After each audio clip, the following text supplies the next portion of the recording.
রাজধানীর ফার্মগেটে শহীদ আনোয়ার উদ্যান রক্ষায় ঢাকা উত্তর সিটি কর্পোরেশন কার্যালয়ের সামনে মানববন্ধন কর্মসূচি পালিত হয়েছে।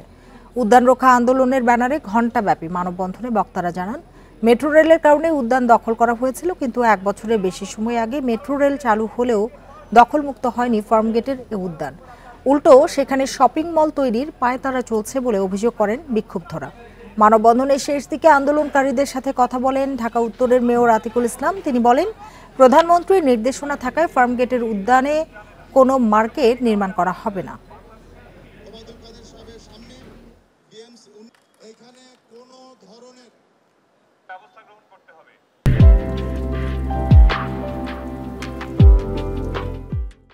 তাদের চিন্তা ভাবনাটা অন্যায় ভাবে তারা চিন্তা ভাবনা করেছে যে পার্ক, খেলার মাঠকে গলা টিপে এখানে একটি পার্ক হবে।